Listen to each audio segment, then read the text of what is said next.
Hello everyone. I hope all of you are safe and sound from the COVID 19 pandemic and utilizing your time in this lockdown. Welcome to the third lecture of chapter 11, which is of thermodynamics.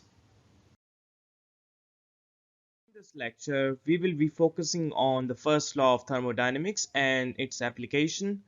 Also, we will be revising the specific heat concept and further on advancing the derivation of specific heat at constant volume and constant pressure. Before doing that, we will look into the forms of energy and also heat and work done.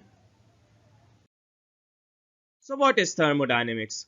Thermodynamics is the science of transformation of energy. आपने पढ़ा है law of conservation of energy में कि energy can neither be created nor be destroyed but can be converted into another forms of energy. So thermodynamics की definition क्या है? ये एक ब्रांच है फिजिक्स की जिसमें आप एनर्जी को दूसरी फॉर्म में कन्वर्ट कर सकते हैं.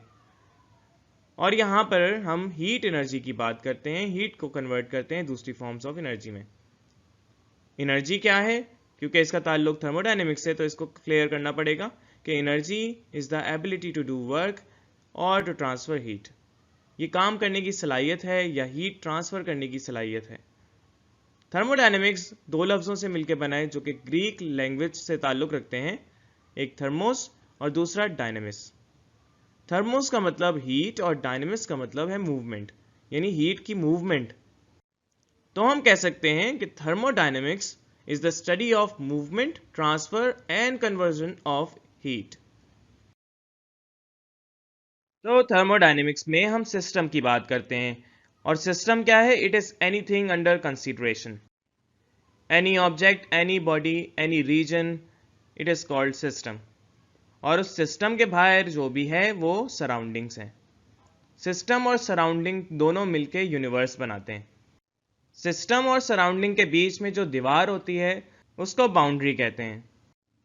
और सिस्टम की तीन टाइप्स हैं: open system, close system and isolated system.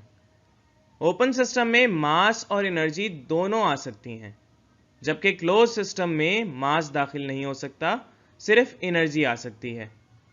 जैसे प्रेशर कुकर है, ये क्लोज सिस्टम है. और आइसोलेटेड सिस्टम में ना मास आ सकता है ना एनर्जी आ सकती है, जिसकी एग्जांपल थर्मोस की है. So we know that thermodynamics is related to the conversion of heat. और हीट क्या है? Heat is a form of energy transferred by virtue of temperature difference. इसको माइक्रोस्कोपिकली देखा जाता है और इसके तीन मोड्स हैं: conduction, convection and radiation. Conduction में हम मॉलिक्यूल से मॉलिक्यूल्स के दरमियान जो एनर्जी ट्रांसफर होती है इसको समझते हैं कि एक मॉलिक्यूल ने दूसरे मॉलिक्यूल में हीट कंडक्ट कर दी. जबकि कन्वेक्शन में हम फ्लूइड फ्लो की बात करते हैं और फ्लूइड के साथ जो हीट जाती है इसको कन्वेक्शन कहा जाता है. रेडिएशन में रेस के साथ हीट जो जाती है इसको रेडिएशन कहते हैं, और इसमें हमें किसी मटेरियल मीडियम की ज़रूरत नहीं होती. जैसे सूरज से ज़मीन की तरफ जो हीट आ रही है, खला में कोई मटेरियल नहीं है, तो इसीलिए इसको रेडिएशन कहा जाता है.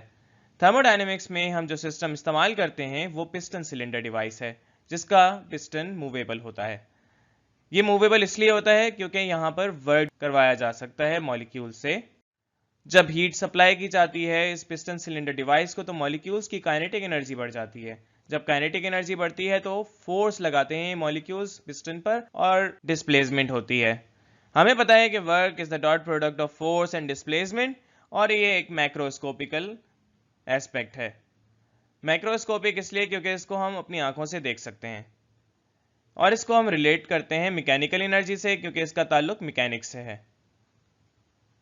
यहां पर हम साइन कन्वेंशन इस्तेमाल करते हैं. अगर हीट सप्लाई की जाती है सिस्टम को तो उसको पॉजिटिव कहते हैं, अगर हीट निकाली जाती है तो उसके लिए नेगेटिव साइन इस्तेमाल किया जाता है. और इसी तरह से वर्क डन भी हमारे पास पॉजिटिव और नेगेटिव होता है. अगर वर्क डन बाय सिस्टम हो तो पॉजिटिव, और वर्क डन अगर सिस्टम पर हो तो हम इसको नेगेटिव कहते हैं. थर्मोडायनेमिक्स में हम पिस्टन सिलेंडर डिवाइस को स्टडी करते हैं जिसमें गैस मॉलिक्यूल्स भरे जाते हैं, और ये गैस मॉलिक्यूल्स जब एक्सपेंड होते हैं तो पिस्टन ऊपर की तरफ आ जाता है और डिस्प्लेसमेंट होती है. यहाँ पर हम वर्क को फर्दर ड्राइव भी कर सकते हैं. हमें पता है कि प्रेशर की डेफिनेशन के मुताबिक फोर्स अपॉन एरिया प्रेशर होता है। ये एरिया डिवाइड हो रहा है, दूसरी साइड में भेजेंगे मल्टीप्लाई हो जाएगा प्रेशर से, तो force is equal to pressure into area. We know that work done is force into displacement, और डिस्प्लेसमेंट यहाँ पर x2 माइनस x1 है which is delta x। Force को हम सब्सटीट्यूट कर देंगे तो पी ए डेल्टा एक्स आ जाएगा वर्क डन। और हमें पता है कि volume is area into height, तो हम इसको भी सब्सटीट्यूट कर दें तो पी डेल्टा वी, एक नया फॉर्मूला आ गया वर्क डन का फॉर थर्मोडायनेमिक सिस्टम। और हमें पता है कि delta V is V2 minus V1, final को इनिशियल से माइनस कर दें। According to general gas equation we know that PV is equal to nRT। और अगर हम पहली स्टेट देखें तो PV1 इक्वल्स टू nRT1 कह सकते हैं अगर प्रेशर कांस्टेंट हो, और PV2 is equal to nRT2। दोनों को सब्ट्रैक्ट कर दें PV2 माइनस PV1, क्योंकि हम यहाँ पर V2 माइनस V1 करेंगे तो डेल्टा V आ जाएगा, is equal to nRT2 minus nRT1, common लेंगे इसमें, और हमारे पास डेल्टा W होता है PV2 minus PV1 which is equal to nRT2 minus T1। T2 minus T1 change in temperature है, तो एक और फॉर्मूला आ गया nR delta T which is also work done. So thermodynamic system में हीट और वर्क बहुत इंपॉर्टेंट है, और इसके अलावा दूसरी फॉर्म्स ऑफ एनर्जी भी बहुत इंपॉर्टेंट है, क्योंकि हम हीट को कन्वर्ट करते हैं दूसरी फॉर्म्स ऑफ एनर्जी में। यहाँ पर थर्मल एनर्जी की बात की जाती है, और थर्मल एनर्जी को समझने से पहले हमें दूसरी फॉर्म्स ऑफ एनर्जी को समझना होगा, जिसमें दो किस्म की एनर्जीज होती हैं, एक तो मैक्रोस्कोपिक फॉर्म में होती हैं और दूसरी माइक्रोस्कोपिक फॉर्म में। काइनेटिक एनर्जी और potential energy macroscopic forms of energy हैं, और यहाँ माइक्रोस्कोपिक फॉर्म्स में इंटरनल एनर्जी और इंथैल्पी आती है। Internal energy total thermal content या टोटल थर्मल एनर्जी बताती है क्लोज सिस्टम की, जबकि enthalpy is the total thermal content of an open system. Microscopic level पर जो एनर्जी पाई जाती है मॉलिक्यूल्स में, वो काइनेटिक एनर्जी भी हो सकती है, पोटेंशियल एनर्जी भी हो सकती है, और अगर इन दोनों का सम ले लें तो ये इंटरनल एनर्जी कहलाई जाएगी। इंटरनल एनर्जी को थर्मल एनर्जी भी रेफर किया जाता है, और इसकी दो कैटेगरीज हो सकती हैं। सेंसिबल एनर्जी, जिसमें टेम्परेचर राइज होने की वजह से एनर्जी राइज हो, और लेटेंट एनर्जी, जो फेस चेंज होने की वजह से जो एनर्जी रिक्वायर्ड होती है उसको हम लेटेंट एनर्जी कहते हैं। लेटेंट एनर्जी फ्यूजन की भी हो सकती है और वेपोराइजेशन की भी हो सकती है, जिसको हम हीट ऑफ फ्यूजन और हीट ऑफ वेपोराइजेशन का नाम देते हैं। ये फेस चेंज पर होती है। सॉलिड से लिक्विड फ्यूजन कहते हैं, और लिक्विड से वेपर्स वेपोराइजेशन कहते हैं। काइनेटिक एनर्जी ट्रांसलेशनल भी हो सकती है मॉलिक्यूल्स की, रोटेशनल भी हो सकती है और वाइब्रेशनल भी हो सकती है। और पोटेंशियल एनर्जी मॉलिक्यूलर लेवल पर बॉन्ड्स में और स्टैटिक इंटरेक्शंस में पाई जाती है, यानी जो कोवलेंट बॉन्ड्स हैं उसमें जो पोटेंशियल एनर्जी स्टोर होती है उसको मॉलिक्यूलर पोटेंशियल एनर्जी कहते हैं, और इलेक्ट्रॉन्स और न्यूक्लियस में जो एनर्जी स्टोर होती है उसको भी मॉलिक्यूलर एनर्जी कंसीडर किया जाता है। तो अब हम हीट और टेम्परेचर में डिफरेंस पहचान सकते हैं कि हीट एक फॉर्म है एनर्जी ट्रांसफर की टेम्परेचर डिफरेंस की वजह से, जबकि temperature is the measure of hotness and coldness.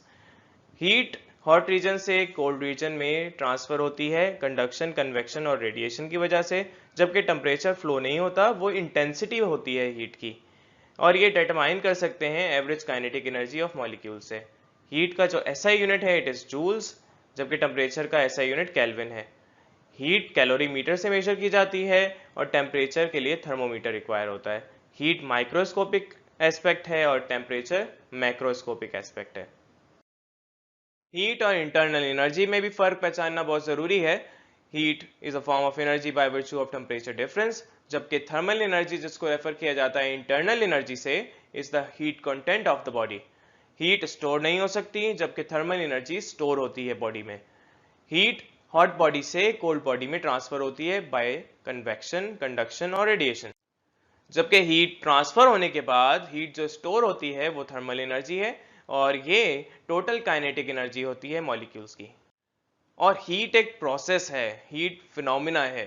Heat एक जगह से दूसरी जगह पर ट्रांसफर होती है, तो इसके लिए हम पाथ फंक्शन का लफ्ज इस्तेमाल करते हैं, जबकि थर्मल एनर्जी पॉइंट फंक्शन है, जिसके लिए हम इनिशियल स्टेट और फाइनल स्टेट में वैल्यूज निकालते हैं।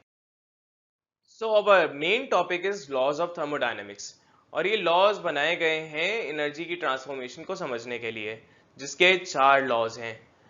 जीरोथ लॉ ऑफ थर्मोडायनेमिक्स जो थर्मल इक्विलिब्रियम से ताल्लुक रखता है, फर्स्ट लॉ ऑफ थर्मोडायनेमिक्स जिसमें हम एनर्जी बैलेंस की बात करते हैं, एनर्जी कन्वर्जन की बात करते हैं, सेकंड लॉ ऑफ थर्मोडायनेमिक्स में हम हीट एक और प्रॉपर्टी से रिलेट करते हैं, और थर्ड लॉ भी उसी से रिलेटेड है। First law of thermodynamics directly relate करता है हीट कन्वर्जन से, क्योंकि यहाँ पर बताया जाता है कि heat is converted into another forms of energy, या conversion other form of energy की हीट एनर्जी में हो तो total amount of energy is constant. ये law of conservation of energy की रीस्टेटमेंट भी है, जो कि हमें बताती है that energy can neither be created nor be destroyed but can be converted into another forms of energy where total amount of energy is constant. यहाँ हम सिस्टम और सराउंडिंग की बात करते हैं जो मिलकर यूनिवर्स बनाते हैं, तो इसका चेंज हमेशा जीरो होगा, क्योंकि जो total energy of the universe है वो तो कांस्टेंट है। थर्मोडायनेमिक्स में हम बात करते हैं हीट, वर्क और इंटरनल एनर्जी की, तो जो सराउंडिंग से एनर्जी आ रही है वही सिस्टम की एनर्जी हो जाएगी। अगर सराउंडिंग से एनर्जी आ रही है हीट और वो वर्क कर रही है सराउंडिंग पर, तो वो हीट एनर्जी सिस्टम की एनर्जी को बढ़ाएगी। अगर यहाँ पर हीट आ रही है तो हम कह सकते हैं that the energy incoming is delta Q, और जो एनर्जी जा रही है सराउंडिंग पर लग रही है वो है वर्क, डेल्टा डब्ल्यू माइनस हो गया तो वो बराबर हो जाएगी सिस्टम की एनर्जी के, जो कि डेल्टा यू है। ये फर्स्ट लॉ ऑफ थर्मोडायनेमिक्स की मैथमेटिकल फॉर्म है। अगर हम डेल्टा डब्ल्यू को दूसरी साइड में भेज दें तो ये प्लस हो जाएगी, तो हम कह सकते हैं कि जो हीट प्रोवाइड की है वो इंटरनल एनर्जी बढ़ाएगी, काइनेटिक एनर्जी बढ़ेंगे मॉलिक्यूल की, और वर्क डन होगा, पिस्टन ऊपर चला जाएगा। फर्स्ट लॉ ऑफ थर्मोडायनेमिक्स का एक स्पेशल केस है आइसोलेटेड सिस्टम। आइसोलेटेड सिस्टम हमें पता है जिसकी कोई सराउंडिंग नहीं होती, यानी मास और एनर्जी ट्रांसफर नहीं हो सकता। तो जब एनर्जी ट्रांसफर नहीं होगी यानी हीट जीरो होगी, तो वर्क डन भी जीरो होगा, क्योंकि कोई काम नहीं हो सकता। और इसीलिए हम यहाँ पर इसको अगर सब्स्टिट्यूट कर दें तो चेंज इन इंटरनल एनर्जी भी जीरो हो जाएगी। अब change in internal energy final minus initial U2 minus U1 कह सकते हैं, तो ये U2 will be equal to U1, यानी इंटरनल एनर्जी आइसोलेटेड सिस्टम की कांस्टेंट रहती है, कोई चेंज नहीं आता, क्योंकि कोई प्रोसेस ही नहीं हो रहा। यहाँ पर ना हीट आ रही है ना जा रही है, ना वर्क हो रहा है बाय द सिस्टम और ऑन द सिस्टम। एक और केस है साइक्लिक प्रोसेस का, और साइक्लिक प्रोसेस क्या है? It is a process in which the properties of initial and final state are same, यानी जो इनिशियल स्टेट में होगी प्रॉपर्टीज, प्रेशर, वॉल्यूम और टेम्परेचर, वही फाइनल स्टेट में हो जाएंगी। तो स्टार्ट में भी टेम्परेचर वही रहा और आखिर में भी टेम्परेचर वही आ गया, तो इंटरनल एनर्जी भी सेम हो जाएगी। तो U2 minus U1 equals to zero, और इसको हम फर्स्ट लॉ ऑफ थर्मोडायनेमिक्स में अगर पुट करते हैं, इसका मतलब जो अमाउंट ऑफ हीट सप्लाई की है वो मैक्सिमम वर्क करने में इस्तेमाल होगी। तो ऐसा सिस्टम जो वर्क ही करता रहे और कोई उसको हीट सप्लाई ना करे, तो ऐसे सिस्टम को हम perpetual motion machine of first kind कहते हैं, जो कि फर्स्ट लॉ ऑफ थर्मोडायनेमिक्स को वायलेट करता है, यानी वर्क कभी भी ज्यादा नहीं हो सकता अमाउंट ऑफ हीट सप्लाइड से, कम जरूर हो सकता है। So first law of thermodynamics से हमें एक रिलेशन मिल जाता है जिससे पता चलता है हीट जो कन्वर्ट हो रही है मैकेनिकल फॉर्म ऑफ एनर्जी में, और इसके साथ साथ internal energy of the system is also increasing because of the kinetic energy of the molecules. चलिए अब हम एप्लीकेशंस से स्टार्ट करते हैं, और एप्लीकेशंस डिपेंड करती हैं प्रॉपर्टीज ऑफ द सिस्टम पर। सबसे पहले हम आइसोबैरिक प्रॉपर्टीज पढ़ेंगे।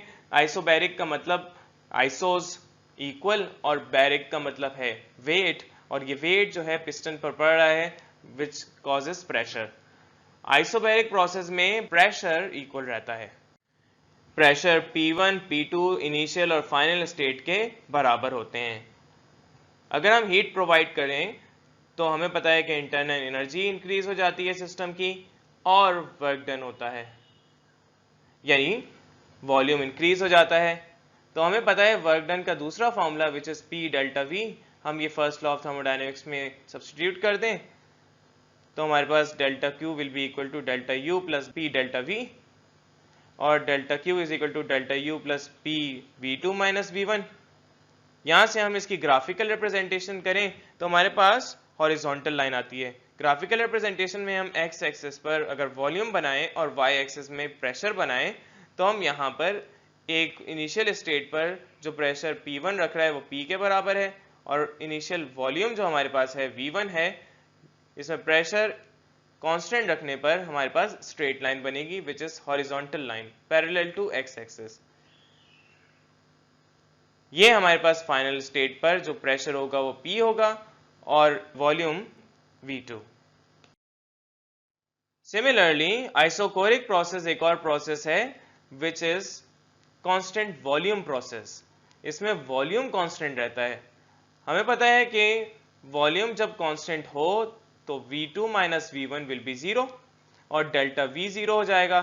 जब डेल्टा V 0 हो जाएगा तो यहाँ पर वर्क डन नहीं होगा और वॉल्यूम जब कांस्टेंट रखेंगे तो इसका मतलब कि हम यहाँ पर पिस्टन को फिक्स्ड कर दें तो वॉल्यूम चेंज नहीं हो सकता, तो हीट सप्लाई करने पर सिर्फ इंटरनल एनर्जी बढ़ेगी।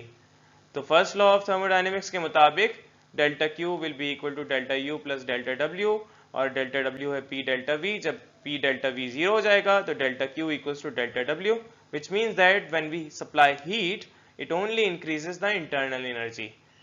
और जब इसका ग्राफ बनाएंगे जिसको PV ग्राफ कहते हैं तो हमारे पास वॉल्यूम कांस्टेंट रखने पर प्रेशर की कोई वैल्यू होगी P1 इनिशियल स्टेट पर, तो फाइनल स्टेट पर हमारे पास प्रेशर इंक्रीज हो जाएगा क्योंकि हीट सप्लाई कर रहे हैं तो मॉलिक्यूल्स की काइनेटिक एनर्जी बढ़ेगी, वेलोसिटी बढ़ेगी और इसकी वजह से प्रेशर ज्यादा एक्सर्ट होगा।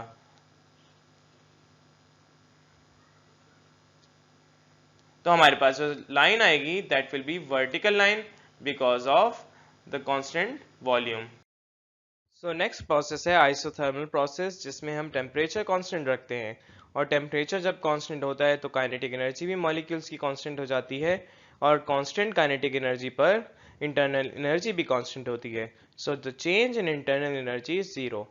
According to first law of thermodynamics हम कह सकते हैं कि the amount of heat is equal to work done क्योंकि इंटरनल एनर्जी यहाँ पर चेंज उसका जीरो आ गया है। अब अगर हम इसमें हीट ऐसे प्रोवाइड करें कि इंटरनल एनर्जी ना इंक्रीज हो यानी काइनेटिक एनर्जी ना इंक्रीज हो तो बहुत ही स्लोली हीट ऐड करवाई जाएगी जिसकी वजह से वर्क भी स्लो होगा और इस तरह से हम आइसोथर्मल प्रोसेस अचीव कर सकते हैं। इसकी सबसे अच्छी एग्जांपल ये है कि रेफ्रिजरेटर में टेम्परेचर मेंटेन किया जाता है और टेम्परेचर मेंटेन अंदर होता है लेकिन हीट तो निकाली जाती है उसमें से। तो हमने यहाँ पर बॉयल्स लॉ पढ़ा था जो बताता है volume is inversely proportional to pressure where temperature is kept constant. Temperature उसमें कांस्टेंट था यानी आइसोथर्मल प्रोसेस के लिए बॉयल्स लॉ वैलिड है और हम यहाँ पर उसका ग्राफ देख सकते हैं कि वॉल्यूम इंक्रीज करने पर प्रेशर डिक्रीज हो जाता है। अगर P1 और V1 प्रेशर और वॉल्यूम है इनिशियल कंडीशन पर तो फाइनल कंडीशन पर प्रेशर डिक्रीज हो जाएगा और वॉल्यूम इंक्रीज हो जाएगा और ये कर्व बनाएगा। तो नेक्स्ट है एडियाबैटिक प्रोसेस जिसमें हीट ना ट्रांसफर हो सकती है इनटू द सिस्टम और ना ही आउट ऑफ द सिस्टम यानी delta Q is equal to 0। यहाँ पर हम insulated wall piston cylinder device ले सकते हैं जिसमें ना हीट निकाली जा सकती है ना हीट अंदर दाखिल हो सकती है सिस्टम में और ये बहुत ही फास्ट प्रोसेस है। इसको समझने के लिए इंटरनल एनर्जी में चेंज अगर बहुत ज़्यादा होगा तो काइनेटिक एनर्जी मॉलिक्यूल्स की भी बहुत ज़्यादा होगी। अगर ये इक्विलिब्रियम में नहीं है तो ये कोशिश करेंगे एक्सपेंड होने की और मॉलिक्यूल्स जब टकराएंगे वॉल से तो पिस्टन को ऊपर उठा देंगे। तो ये बहुत ही फास्ट प्रोसेस होता है, इसमें वॉल्यूम इंक्रीज बहुत ही सडन हो जाता है। इसमें हमारे पास अगर वर्क पॉजिटिव हो तो delta Q equal to delta U plus delta W, delta Q की जगह 0 रख देंगे और delta U plus delta W होगा और डेल्टा U को अगर वहां भेज दें तो हमारे पास डेल्टा W नेगेटिव आ सकता है। इसका मतलब ये कि जो हमारे पास इंटरनल एनर्जी होगी वो डिक्रीज हो जाएगी वर्क डन करने पर बाय द सिस्टम और ये एक एडियाबैटिक एक्सपेंशन का केस है। इसका दूसरा केस एडियाबैटिक कंप्रेशन कहलाया जाता है जिसमें हम वर्क डन को अगर नेगेटिव कंसीडर कर लें तो कंप्रेशन हो जाएगी और जब कंप्रेस करेंगे बहुत सडनली तो वॉल्यूम डिक्रीज करने पर इंटरनल एनर्जी इंक्रीज हो सकती है। तो according to first law of thermodynamics हम यहाँ पर डेल्टा W नेगेटिव लेंगे तो डेल्टा क्यू तो ज़ीरो है, तो डेल्टा डब्ल्यू दूसरी साइड में भेजें तो इसका मतलब कि हमारे पास delta U equals to delta W, which means कि जो वर्क डन किया जाएगा on the system that will result in the increase in internal energy. इसको एडियाबैटिक कंप्रेशन भी कहते हैं। यहाँ पर एडियाबैटिक कंप्रेशन में डायरेक्शन जो होगी ये वॉल्यूम की बैक साइड पर होगी, यानी वॉल्यूम इसमें इंक्रीज नहीं डिक्रीज हो रहा है। और ये आइसोथर्मल से थोड़ा ज़्यादा स्टीप होता है। इसीलिए ज़्यादा स्टीप होता है क्योंकि सिस्टम में और गुंजाइश होती है वर्क करने की, लेकिन इसमें हम हीट प्रोवाइड नहीं कर रहे होते। इसकी एग्जांपल ये देख सकते हैं कि अगर टायर में हवा भरी है बहुत जल्दी तो टायर गर्म महसूस होता है, जबकि हमने हीट तो कोई प्रोवाइड नहीं की टायर को, टायर गर्म हो गया। इसी वजह से गर्म हुआ क्योंकि बहुत ही ज़्यादा तेज़ी से वर्क किया गया है और उसमें इंटरनल एनर्जी मॉलिक्यूल्स की इंक्रीज हो गई। फर्स्ट लॉ ऑफ थर्मोडायनेमिक्स अब हम इस्तेमाल कर सकते हैं स्पेसिफिक हीट के टॉपिक पर। और स्पेसिफिक हीट आपको पता है कि ये अमाउंट ऑफ हीट है per unit mole per unit degree rise in temperature. क्योंकि हम यहाँ पर मोलर स्पेसिफिक हीट की बात कर रहे हैं, मोलर स्पेसिफिक हीट की बात इसलिए कर रहे हैं बिकॉज हमने जो आइडियल गैस इक्वेशन ड्राइव की थी that was PV is equal to nRT, वहाँ पर मास का जिक्र नहीं किया था, मोल्स का जिक्र किया था। तो हम यहाँ पर मोल्स ही रखेंगे, तो molar specific heat at constant volume निकालेंगे। कांस्टेंट वॉल्यूम पर जो स्पेसिफिक हीट होगी उसको CV से रिप्रेजेंट किया जाता है, that will be equal to delta Q V upon N delta T. तो जो अमाउंट ऑफ हीट होगी उसको भी QV से रिप्रेजेंट करेंगे। According to first law of thermodynamics we know that delta Q is equal to delta U plus delta W, और यहाँ पर डेल्टा क्यू वी होगा। और डेल्टा डब्ल्यू हमें पता है कांस्टेंट पर जीरो होता है, क्यों? क्योंकि delta V equals to zero. Delta V2 minus V1 होता है, वॉल्यूम सेम है तो V minus V equals to zero. और यहाँ सिर्फ इंटरनल एनर्जी रह जाएगा, इंटरनल एनर्जी रह जाएगा। तो इसका मतलब ये है कि specific heat at constant volume only results in internal energy of the system. और इंटरनल एनर्जी इंक्रीज होने का मतलब है कि काइनेटिक एनर्जी इंक्रीज होगी, जिससे टेम्परेचर इंक्रीज हो जाता है सिस्टम का। Specific heat at constant pressure isobaric condition पर अप्लाई होता है, और यहाँ पर वही डेफिनेशन है, लेकिन हम यहाँ सिर्फ टर्म का फर्क रखेंगे कि कांस्टेंट वॉल्यूम की जगह कांस्टेंट प्रेशर आ जाएगा। और कांस्टेंट प्रेशर पर CP लिखा जाता है स्पेसिफिक हीट को। यहाँ पर QP amount of heat at constant pressure है, और यहाँ पर वही फॉर्मूला इस्तेमाल किया है मोलर स्पेसिफिक हीट का। So according to first law of thermodynamics हम यहाँ पर डेल्टा U को कांस्टेंट वॉल्यूम पर कहते थे अमाउंट ऑफ हीट, तो यहाँ पर सब्स्टिट्यूट कर सकते हैं QV डेल्टा U की जगह, और ये amount of heat will B converted into internal energy and work done against the pressure. यहाँ पर ये चूंकि अगर वर्क डन ज़्यादा रखा जाए, इंक्रीज हो रहा हो बाय द सिस्टम हो, तो हम यहाँ कहते हैं कि QP is greater than QV। ये तो हमने QP और QV में रिलेशन फाइंड कर लिया कि QP is greater than QV, यानी amount of heat at constant pressure is always greater than amount of heat at constant volume. ये डेरिवेशन इंपॉर्टेंट है, एग्जाम में आती है। इसके अलावा ये डेरिवेशन सेकंड भी बहुत इंपॉर्टेंट है, which is CP and CV relationship. और CP यहाँ पर कांस्टेंट प्रेशर पर स्पेसिफिक हीट है, CV कांस्टेंट वॉल्यूम पर है। इसको हम ड्राइव करेंगे तो फर्स्ट लॉ ऑफ थर्मोडायनेमिक्स के मुताबिक Q is equal to U plus W, जितने अमाउंट ऑफ हीट सप्लाई की जाएगी अब at constant pressure, that will result in internal energy as well as the increase in volume which will result in work done। यहाँ पर volume अगर constant कर दिया जाए तो वॉल्यूम सेम रहेगा और वर्क डन नहीं हो सकता, तो at constant volume amount of heat will be equal to only internal energy. हमें पता है कि वर्क डन की डेरिवेशन की थी हमने विच इज P डेल्टा V, और इसके अलावा हमने ये भी ड्राइव किया था कि जनरल गैस इक्वेशन से PV is equal to nRT, PV1 equals to nRT1 हो जाएगा अगर कांस्टेंट प्रेशर रखेंगे, और PV2 इक्वल्स टू nRT2 हो जाएगा। दोनों को सब्ट्रैक्ट करेंगे तो हमारे पास यहाँ पर एक और फॉर्मूला आ जाएगा डेल्टा W का which is nR delta T। इसको सब्स्टिट्यूट कर देंगे इक्वेशन में, तो हमें पता है कि यहाँ पर nR डेल्टा T के साथ डेल्टा QV है, इसको दूसरी साइड में भेज दें तो माइनस हो जाएगा। और हमें ये भी पता है कि डेल्टा Q का formula according to specific heat NC delta T होता है, तो QP is equal to NCP delta T and QV equals to NCV delta T। इसको हम कॉमन ले लेंगे N डेल्टा T को, एंड डेल्टा टी कैंसिल हो जाएगा and we will get the relation Cp minus Cv equals to R। बहुत ही important derivation है, इसको जरूर आप प्रैक्टिस कर लें। Last but not the least, we have to find the values of specific heats at constant pressure and constant volume। Cp और Cv की values निकालेंगे और इसके लिए हमें काइनेटिक थ्योरी की ज़रूरत पड़ेगी और काइनेटिक थ्योरी हमें बताती है एक मॉलिक्यूल के लिए 3/2 kT kinetic energy of molecule होती है और काइनेटिक एनर्जी एक मोल के लिए हम यहाँ पर इसको एवोगाड्रो नंबर से मल्टीप्लाई कर देते हैं क्योंकि एक मोल में एवोगाड्रो नंबर के मुताबिक 6.02 × 10⁻23 मॉलिक्यूल्स होते हैं और इसको मल्टीप्लाई कर दें तो हमारे पास एवोगाड्रो नंबर के से मल्टीप्लाई हो तो आप R आता है। तो ये एक मोल में 3/2 RT काइनेटिक एनर्जी होती है। काइनेटिक एनर्जी n मोल में जो कि टोटल काइनेटिक एनर्जी कहलाई जाती है, नंबर ऑफ मॉलिक्यूल्स से मल्टीप्लाई कर दें तो हमारे पास यहाँ पर नंबर ऑफ मॉलिक्यूल्स NNA होता है और NNA इंटू K जो मल्टीप्लाई कर दिया है तो NAK R के बराबर है।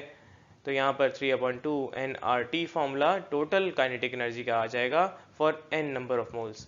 अब T1 पर जो काइनेटिक एनर्जी होगी वो 3/2 nRT1 होगी और T2 पर 3/2 nRT2 होगी। तो T1 पर हम निकाल चुके हैं काइनेटिक एनर्जी, T2 पर भी निकाल चुके हैं काइनेटिक एनर्जी, दोनों का डिफरेंस ले लेंगे तो चेंज इन काइनेटिक एनर्जी आ जाएगा और चेंज इन काइनेटिक एनर्जी हमारे पास इंटरनल एनर्जी के बराबर होता है। तो internal energy will be equal to 3/2 nR delta T और इंटरनल एनर्जी हमारे पास बराबर होती है डेल्टा QV के और डेल्टा QV हम यहाँ पर रखते हैं NCV डेल्टा T। तो ये n और डेल्टा t कैंसिल हो जाएगा, so we will get the value of Cv which is 3/2 into R। According to first law of thermodynamics we know that Cp minus Cv equals to R। ये हमने derivation की थी और derivation में हम यहाँ पर देख सकते हैं कि माइनस Cv उधर जाके प्लस हो जाएगा और Cv की वैल्यू पुट कर दें 3/2 टाइम्स R तो हम यहाँ पर इसका एलसीएम लेंगे तो 3 + 2 = 5, 5/2 times R which is constant pressure specific heat. तो Cp और Cv की वैल्यू हमने निकाल ली। यहाँ तक हमारे पास टॉपिक क्लोज हो जाता है फर्स्ट लॉ ऑफ थर्मोडायनेमिक्स का। आई होप कि आपको समझ आ गया हो, नहीं समझ आया हो तो दोबारा से रिपीट करके देखें और एक दफ़ा ज़रूर प्रैक्टिस करें इस डेरिवेशन की। अपना बहुत ख्याल रखें। अल्लाह हाफिज़।